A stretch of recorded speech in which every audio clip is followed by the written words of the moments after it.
अस्सलाम वालेकुम friends. Baby बाजी की बड़ी बहू अज़रा ने तो कसम खाई होती है कि वो किसी को चैन से बैठने नहीं देगी।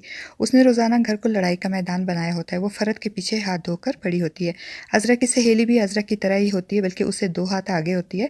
और अज़रा ने इसके साथ जाकर अपने शौहर और ससुराल पे तावीज़ गंडे भी करवाने शुरू कर दिए हैं।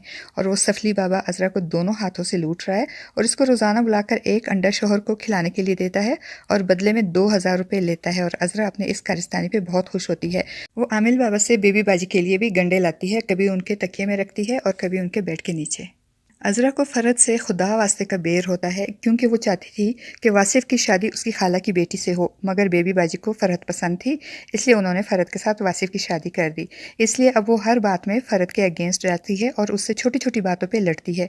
उसको फ़रद का वासिफ़ के साथ घूमने-फिरने जाना और अभी तक घर के काम ना करना एक आंख नहीं भाता। इसीलिए वो गुस्से में बेबी बाजी से कहेंगी कि इसके खाने-वाने, घूमने-फिरने के दिन कब ख़त्म होंगे? अब आपने इसकी खीर की रस्म भी अदा कर दी है, अब तो काम पे लगाएँ। और बेबी बाजी के समझाने के बावजूद अज़रा किचन में जाकर फिर छोटी सी बात पे फ़रद से उलझ जाएगी और फ़रद भी बिल्कुल अज़रा की टक्कर की होती है। वो भी नाक में मक्खी नहीं बैठने देती। अज़रा के रोज़ के लड़ाई झगड़े से तंग आकर अज़रा से कहेगी कि आप मुझसे क्यों हर रोज़ बहाने ढूंढती हैं लड़ाई करने की। और फ़रद की ये बात सुनकर तो अज़रा गुस्से में पागल होकर फ़रद के माँ बाप को भी कोसने लगती है और यही बात फ़रद को बुरी लगती है और फिर दोनों की लड़ाई शुरू हो जाती है। और अज़रा गुस्से में दीवानी होकर फ़रद पे लपकती है और वो तो शुक्र होता है कि अस्मा वहाँ होती है, वरना तो आज फ़रद और अज़रा दोनों में ज़रूर हाथापाई होती। बेबी बाजी बेचारी इनकी चीख पुकार सुनकर आती हैं और अज़रा को हाथ से पकड़कर वहाँ से अपने कमरे में ले जाकर समझाती है, मगर वो अज़रा ही क्या है जो किसी की बात सुने और समझे।